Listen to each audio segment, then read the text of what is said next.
अपने last video में मैंने लाइट पर कुछ इंपॉर्टेंट नोट पॉइंट आपको दिए थे on the basis of spherical lens as well as their magnification, right. आज के अपने इस वीडियो में हम लोग एनसीईआरटी इन टेक्स्ट क्वेश्चन को सॉल्व करेंगे। जैसा कि यहाँ पर देखिए मैं लिखा है NCERT in text question page number 168। तो आप अपनी एनसीईआरटी बुक में ये क्वेश्चंस को देख सकते हो। लाइट से रिलेटेड जितने भी एनसीईआरटी के क्वेश्चंस हैं वो मैं आज आपको सॉल्व कराऊंगा इन टेक्स्ट क्वेश्चंस। तो चलिए स्टार्ट करते हैं स्टूडेंट्स। पहला क्वेश्चन है define principal focus of a concave mirror. बहुत ही सिंपल क्वेश्चन है। इस क्वेश्चन में आपको फोकस डिफाइन करना है कॉनकेव मिरर के। जो हम सब सीख चुके हैं कि अगर कोई रे लाइट पैरेलल है to the principal axis of concave mirror तो आफ्टर कन्वर्जिंग आफ्टर रिफ्लेक्शन वो कन्वर्ज होगा एट अ पॉइंट, एक पॉइंट पे कन्वर्ज होगा। कहां पर? प्रिंसिपल एक्सिस पर। उस पॉइंट को हम लोग क्या नाम देंगे बच्चों? फोकस। तो अगर इसका डेफिनेशन आपको लिखना है, इसका आंसर आपको लिखना है तो आप आंसर लिखोगे a ray light that is parallel to the principal axis of concave mirror converge to a fixed point on the principal axis after reflection, that fixed point is called focus. Okay, चलिए लिखते हैं। इसका answer आप बच्चों क्या लिख दोगे? Answer लिखोगे a ray light that is parallel to the principal axis of concave mirror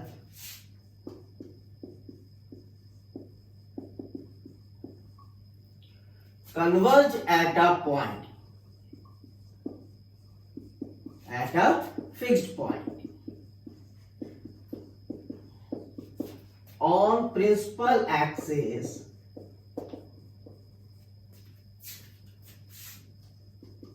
after reflection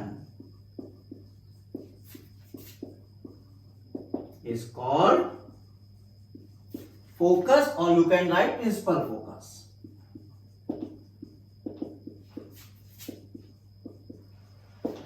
okay बच्चों, तो ये हमारा पहला आंसर हो गया कि what is the focus for the concave mirror. दूसरा क्वेश्चन है the radius of curvature of spherical mirror is 20 centimetre, what is it's focal length. तो यहां पर भी आपको बहुत इजी क्वेश्चन दिया है। क्वेश्चन को देखते हैं, इसका आंसर देते हैं। आपको गिवन है रेडियस ऑफ कर्वेचर, इसका मतलब कैपिटल आर की वैल्यू आपको गिवन है बच्चों 20 सेंटीमीटर और आपको फोकल लेंथ फाइंड आउट करना है, स्मॉल एफ फाइंड आउट करना है, राइट। फोकल लेंथ आपको फाइंड आउट करना है। तो आपको फॉर्मूला इजीली पता है, कौन सा फॉर्मूला लगा देंगे? F is equal to R by 2। यहाँ पे आर का वैल्यू पुट करिए 20/2 दैट इज 10 सेंटीमीटर। तो the focal length for the spherical mirror is 10 centimetre when the radius of curvature given as 20 centimetre. Okay, तो focal length 10 centimetre होगा उस spherical mirror का जिसका रेडियस ऑफ कर्वेचर हमें कितना दिया बच्चों? 20 सेंटीमीटर दिया है। ठीक है, चलिए नेक्स्ट क्वेश्चन पर आते हैं। Student, question number 3, name the mirror that gives an erect and enlarged image of an object. कौन सा मिरर है जो आपको इरेक्ट और एनलार्ज्ड इमेज देगा अगर ऑब्जेक्ट उसके पास रखा है? Your answer is concave mirror. हम लोगों ने सीखा भी है कि कॉनकेव मिरर के अगर पोल और फोकस के बीच में आप ऑब्जेक्ट रख दोगे तो उसका इमेज हमेशा वर्चुअल होगा, इरेक्ट होगा और एनलार्ज्ड होगा। तो आप आंसर इसका लिख दीजिए। When an object placed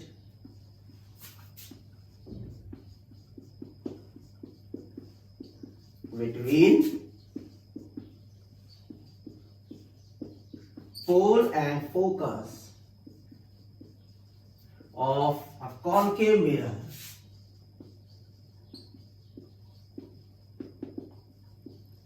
the image will be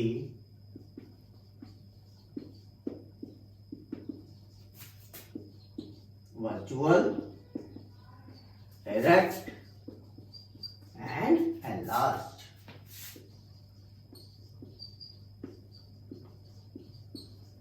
okay students, तो ये आंसर हो गया हम लोग का। आइए नेक्स्ट क्वेश्चन क्या कह रहा है?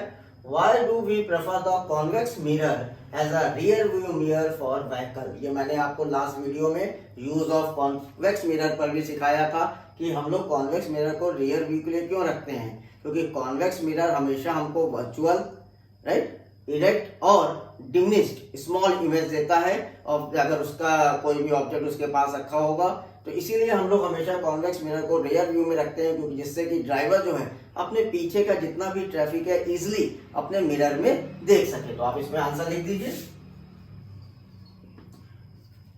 Because convex mirror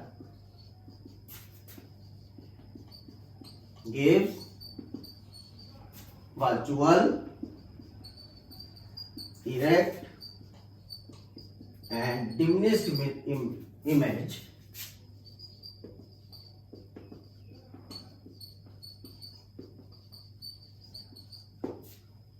of an object in front of it, of an object placed in front of it.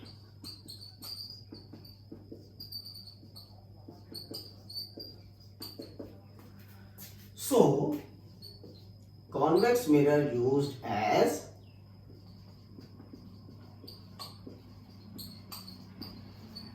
rear view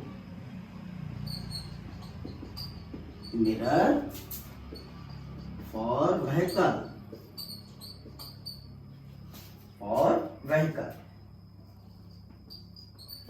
okay. तो ये पेज नंबर 168 पे बेटे 4 क्वेश्चंस आपके पास थे, इसके सॉल्यूशंस मैंने आपके साथ कर दिए। चलिए आगे बढ़ते हैं, नेक्स्ट पेज पे कौन से क्वेश्चंस है उसको देखते हैं और उनको सॉल्व करते हैं। Okay, now students page number 176 पे पहुंच रहे हैं। इस पर क्वेश्चन गिवन है, रीड करते हैं। ये क्वेश्चन आपको रिफ्रैक्शन पर गिवन है। पहला क्वेश्चन है, अ ray light travelling in air enters obliquely into a water, does the light ray bend towards the normal or away from the normal? तो हम लोग को बच्चों ये पता है, when light passes from air to water it always bends towards the normal. क्यों? Because when the light travel from optically rarer medium to optically denser medium it always bends towards the normal, and here air is the rarer medium and water is the denser medium, so light travels from air to water always bend towards the normal. Answer लिख देते हैं students. A ray light traveling from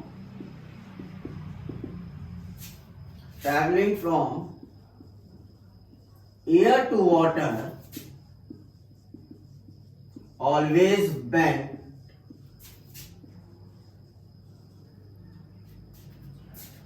towards the normal.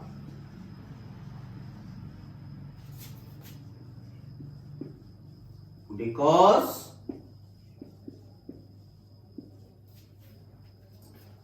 air is a rarer medium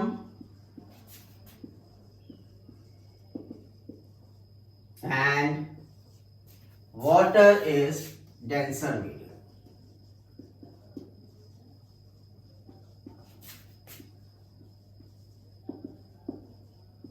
So when light passes from rarer to denser medium,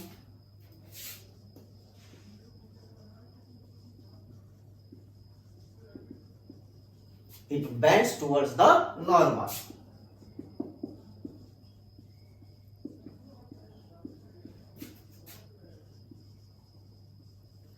okay, तो ये answer हो गया students. आइए next question पर आते हैं। Light enter from air to glass having refractive index 1.5. What is the speed of light in glass if the speed of light in air is 3 into 10⁸ metre per second? बहुत ही easy question है, चलिए करते हैं। Formula क्या use करेंगे? Refractive index किसका given है? Air to glass, इसका मतलब रिफ्रैक्टिव इंडेक्स ऑफ ग्लास हमें गिवन है, जिसे हम लोग कहते हैं एब्सोल्यूट रिफ्रैक्टिव इंडेक्स। और फॉर्मूला होता है स्पीड के टर्म्स में, speed of light in air upon speed of light in medium। और यहां पे बच्चों मीडियम कौन सा है हम लोग के पास? ग्लास। तो स्पीड ऑफ लाइट, यहां मीडियम की जगह बच्चों मैं ग्लास लिख दे रहा हूं जिससे आपके लिए इजी हो जाएगा। अब हमें स्पीड ऑफ लाइट ग्लास निकालना है तो रिफ्रैक्टिव इंडेक्स से डिवाइड कर दीजिए। चलिए आंसर निकालते हैं। सो स्पीड ऑफ लाइट मैं लिख ले रहा हूं यहां पर Vg, speed of light in glass is equal to Va, speed of light in air upon mu G. ठीक है, वैल्यू पुट कर दीजिए। 3 into 10⁸ अपॉन 1.5। ये पॉइंट आप हटाइए यहां से, दिस बिकम 10, 5 15, ओके 15 2 30। ओके, तो आंसर कितना मिलेगा? 2 into 10⁸ मीटर पर सेकेंड। तो your answer is 2 into 10⁸ metre per second, the speed of light in glass. Okay, next question पर आते हैं। Now student, next question. ये दोनों क्वेश्चन बच्चों आपके एनसीईआरटी बुक चैप्टर 10 पे दिया हुआ एक टेबल है 10.3, उस टेबल से आपको चेक करके बताना होगा। कंसेप्ट मैं आपको बता रहा हूं कैसे आप चेक करोगे और कैसे आप सीखोगे। तो पहला क्वेश्चन आपसे कह रहा है, find out from table 10.3 the medium having highest optical density, also find medium with lowest optical density. तो स्टूडेंट हमको इस क्वेश्चन में टेबल से चेक करना है और ये बताना है किस मीडियम की ऑप्टिकल डेंसिटी सबसे ज्यादा है और किस मीडियम की ऑप्टिकल डेंसिटी सबसे कम है। अब बात ये आती है कि उस टेबल में तो हमको रिफ्रैक्टिव इंडेक्स दिया है, तो रिफ्रैक्टिव इंडेक्स को देख करके हम कैसे पता करेंगे कि मीडियम की ऑप्टिकल डेंसिटी किसकी ज्यादा है और किस मीडियम की ऑप्टिकल डेंसिटी कम है। तरीका क्या कहता है? ऑप्टिकल डेंसिटी फॉर मीडियम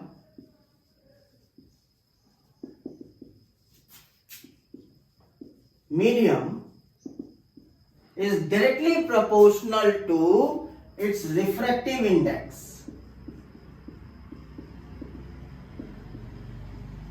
इसका क्या मतलब हुआ? जिस मीडियम का रिफ्रैक्टिव इंडेक्स जितना ज्यादा होगा उसका ऑप्टिकल डेंसिटी उतना ही हाईएस्ट होगा। अब आप अपनी टेबल देखोगे बच्चों तो हाईएस्ट ऑप्टिकल डेंसिटी मिलेगी आपको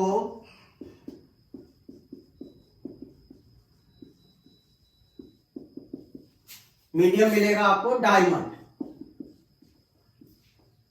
क्योंकि डायमंड का रिफ्रैक्टिव इंडेक्स टेबल में चेक करिएगा सबसे हाईएस्ट है। और लोएस्ट आपको मिलेगा एयर, लोएस्ट ऑप्टिकल डेंसिटी और एयर और वैक्यूम।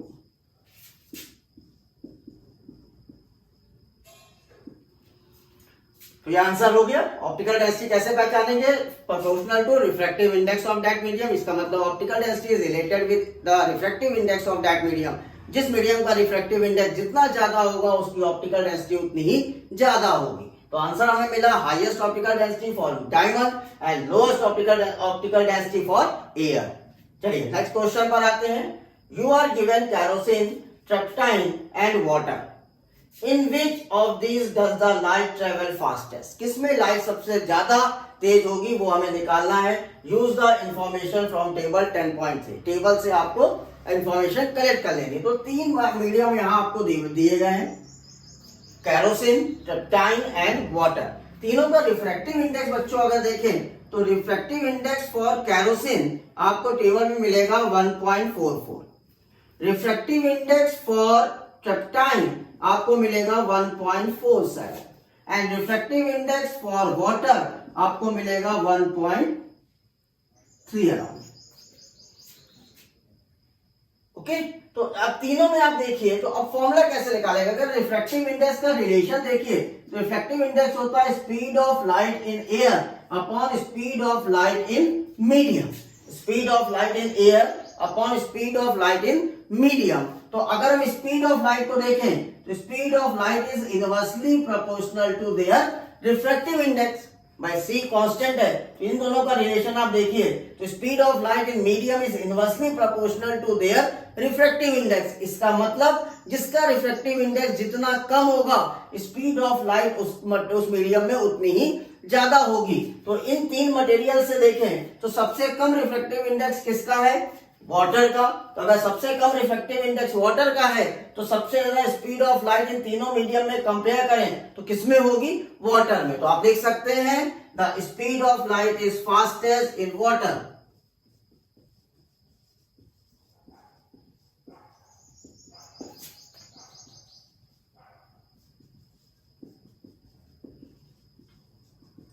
इन वाटर। रीजन क्या बताएंगे?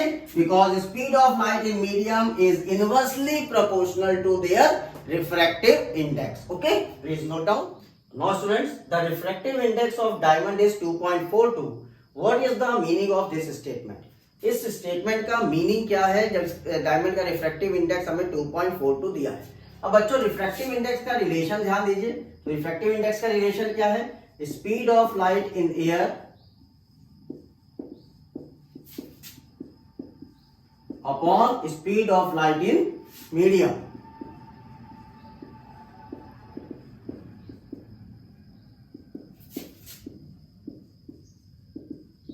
और we can write C by V। यहां पर C है speed of light in air और V है speed of light in medium. तो अब आप देखें तो हमने अभी आपको सिखाया V is inversely proportional to refractive index. तो हमारा यहाँ पर रिफ्रैक्टिव इंडेक्स ऑफ डायमंड अभी गिवन है 2.42। तो ये स्टेटमेंट हमसे क्या कह रहा है? स्टेटमेंट हमसे कह रहा है the speed of light in diamond is reduced by the factor of 2.42 as compare to speed of light in air. Okay, तो स्टेटमेंट क्या कह रहा है? The statement says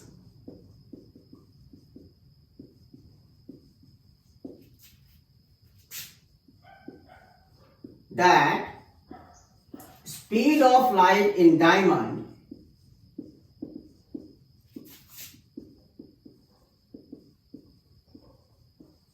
is reduced by the factor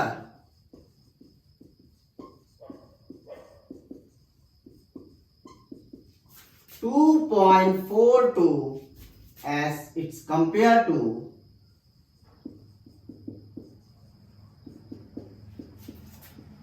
speed of air, speed in air। Air की speed से 2.42 reduce कर जाएगा speed of light diamond में, जो कि ये हमें बता रहा है। क्योंकि बच्चों हमें पता है कि रिफ्रैक्टिव इंडेक्स हमेशा रिलेशनशिप देगा आपको स्पीड ऑफ लाइट का in air and in medium. तो यहां से मीडियम का हमको गिवन है, तो मीडियम इतने फैक्टर से हमारी स्पीड को रिड्यूस कर दे रहा है as compare to speed of light in air. Okay, तो ये हमारे पेज नंबर 176 से रिलेटेड इंटेक्स क्वेश्चन है। चलिए आगे बढ़ते हैं, नेक्स्ट पेज के क्वेश्चंस को अब सॉल्व करते हैं। Now students, from page number 184 the Intex question, first question says define one dioptre of power of lens. जैसा कि बच्चों हम लोगों ने जब पावर ऑफ लेंस सीखा था, पढ़ा था, तो हमने पढ़ा था कि the power of lens is in reciprocal to focal length of that lens. उस लेंस का फोकल लेंथ का हमेशा पावर जो है वो रेसिप्रोकल होता है। इसका मतलब फॉर्मूला था P proportional to 1 upon small f। Power of lens is reciprocal to the focal length. One dioptre क्या है? Dioptre is the unit for the power of the lens. तो वन डायोप्टर अगर हमको डिफाइन करना है तो मैं फोकल लेंथ कितना रख दूं? 1 रख दूं अगर, तो मुझे P की वैल्यू 1 मिलेगी, वन डायोप्टर। तो हम वन डायोप्टर कैसे डिफाइन करेंगे? One dioptre is defined as power of the lens of focal length 1 metre. One dioptre is defined as power of the lens of focal length 1 metre. One dioptre define तब होगा अगर आप यहाँ पे f की value 1 रख देंगे तो P की वैल्यू कितना मिलेगा? 1 dioptre. And dioptre is the unit for power of the lens. तो यहां से आप लिख सकते हो 1 dioptre is equal to 1 metre inverse. 1 dioptre is equal to 1 metre inverse. तो ये आंसर बिल्कुल करेक्ट आंसर आपके पास आ गया, अपनी कॉपी में नोट करिए। चलिए आते हैं next question. No students, question number 2, a convex lens form a real and inverted image of a needle at a distance of 50 cm from it. Where is the needle placed in front of convex lens if the image is equal to the size of object? Also find the power of lens. बहुत ही अच्छा question है। इस question में दो चीजें हमसे पूछा गया है कि हम नीडल को कहाँ रखें कि सेम साइज का आउटपुट हमें मिले, सेम साइज का इमेज हमें मिले। और हम लोग अपने फॉर्मेशन में पढ़ रखा है कि अगर हम अपने ऑब्जेक्ट को सेंटर ऑफ कर्वेचर पर रखेंगे in front of the lens तो उसका image second centre of curvature पर बनेगा, रियल और इन्वर्टेड बनेगा। तो जैसा कि आप इस डायग्राम में देख रहे हो बच्चों, तो हमने ऑब्जेक्ट AB को यानी निडल को सेंटर ऑफ कर्वेचर C1 पर रखा है और इसका रे लाइट डायग्राम के अकॉर्डिंग जो इमेज बन रहा है वो सेंटर ऑफ कर्वेचर C2 पे बन रहा है एंड रियल एंड इन्वर्टेड बन रहा है। ये लेंथ जो है this is the distance of the image from optical centre, this is the distance of the object image from the optical center, distance of the object from optical center as well as the focal length, right? तो अब अगर अपने question को solve करें तो पहला answer हम ये लिखेंगे ए पार्ट में, put the object at center of curvature C1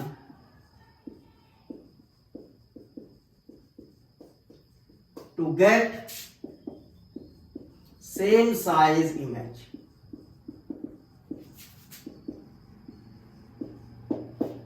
Right? Second part का फॉर्मूला अगर यूज करें lens formula, so 1/f is equal to 1/v minus 1/u। इस फॉर्मूले से हम फोकल लेंथ निकाल लें और फोकल लेंथ मिल जाए तो पावर मिल जाएगा। ठीक है, अब u और v डिसाइड करिए। u क्या है? Distance of object, distance of object, distance जो है ऑब्जेक्ट का इस साइड पे जा रहे हो आप, ऐसे मूव कर रहे हो तो ये डिस्टेंस कितना हो जाएगा? -50 सेंटीमीटर। डिस्टेंस ऑफ इमेज देखिए, डिस्टेंस ऑफ इमेज आप इधर मूव कर रहे हो तो पॉजिटिव लोगे और सेम साइज का है, सेम डिस्टेंस पर है, तो डिस्टेंस ऑफ इमेज भी मेरा 50 सेंटीमीटर हो गया। अब अपनी वैल्यूज को पुट कर दीजिए। 1/f is equal to 1/50 plus या माइनस ले लीजिए यहाँ पे पहले 1/-50। अब आप इसे क्या लिखोगे? 1/50 plus 1/50 this will be 1/25। So f की वैल्यू बच्चों कितना मिल गया? 25 सेंटीमीटर और 0.25 मीटर। हमें मीटर में कन्वर्ट करना होगा क्योंकि डायोप्टर जो यूनिट है वो SI यूनिट है पावर का और मीटर SI यूनिट है लेंथ का, तो हमने सेंटीमीटर को मीटर में कन्वर्ट कर लिया। अब पावर निकालना है। ठीक, power of lens is equal to 1/ focal length. Put कर दीजिए बच्चों 1/0.25 दिस इज 4 डायोप्टर। कितना आंसर आ गया? पावर हमें मिल गया बच्चों 4D, D फॉर डायोप्टर। तो power of lens is 4 dioptre and put the object at the center of curvature C1 so that you get the same size image at same distance. Okay, note कीजिए बच्चों। Now students, next question, find the power of concave lens of focal length 2 meter.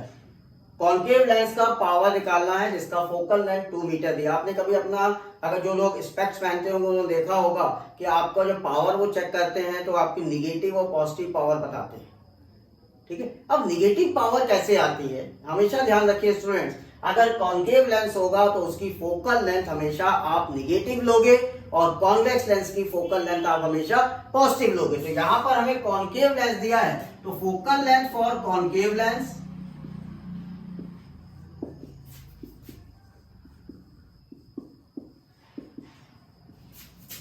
To metre है, लेकिन आप इसको लिखेंगे -2 metre. Minus क्यों sign लगा दिया? क्योंकि फोकल लेंथ कॉन्केव लेंस की हमेशा कैसी लेंगे? निगेटिव लेंगे, क्योंकि हमें वर्चुअल इमेज मिलती है। ठीक है, इमेज के लेंस के सामने मिलती है, इंफ्रारेड मिलती है, तो निगेटिव लेंगे। राइट, अब पावर निकालना है तो power is equal to 1/f। Put करिए वैल्यू 1/-2, ये कितना मिलना चाहिए? -0.5 डायोप्टर। तो power for the concave mirror is -0.5 dioptre. Minus के साइन यहाँ क्या बता रहा है? माइनस साइन आपको बता रहा है कि इमेज जो है, जो आपकी रे लाइट है वो रिफ्लेक्शन के बाद डाइवर्ज हो रही है। राइट, डाइवर्ज हो रही है किसी पॉइंट से, इसलिए हमारा आंसर कैसा आया है, निगेटिव आया है। तो हमेशा बच्चों ध्यान रखिए, जब भी कॉन्वेक्स लेंस होगा you take the focal length always negative, और पॉजिटिव कब लेंगे, कॉन्वेक्स लेंस के लिए। नोट कीजिए बच्चों। यहाँ पे मैंने क्वेश्चन लिखा है, find the focal length of a lens of power -2 dioptre, what type of lens is this. आपके लिए ये क्वेश्चन लिखा है, मैं सॉल्व करने नहीं जा रहा हूं, मैं थक गया हूं। अब इसको अब आप सॉल्व करेंगे। कंसेप्ट मैंने आपको सिखा दिया, माइनस साइन का ध्यान रखिएगा, माइनस साइन किस टाइप के लेंस में आता है उसका आंसर यहां पर लिखिएगा। तो बच्चों आज हम लोगों ने एनसीईआरटी के जितने भी इंटेक्स क्वेश्चन थे चैप्टर 10 लाइट से रिलेटेड, वो सारे क्वेश्चन आज सॉल्व कर लिए हैं। अब अपने नेक्स्ट वीडियो में हम लोग लेंस से रिलेटेड न्यूमेरिकल और एनसीईआरटी की एक्सरसाइजेस को सॉल्व करेंगे। ओके, अब मेरे वीडियो को लाइक शेयर तो कर ही रहे हैं, और ज्यादा लाइक शेयर करिए, और साथ साथ सब्सक्राइब भी करिए मेरे चैनल फिजिक्स क्लिनिक को। Thank you so much, have a nice day.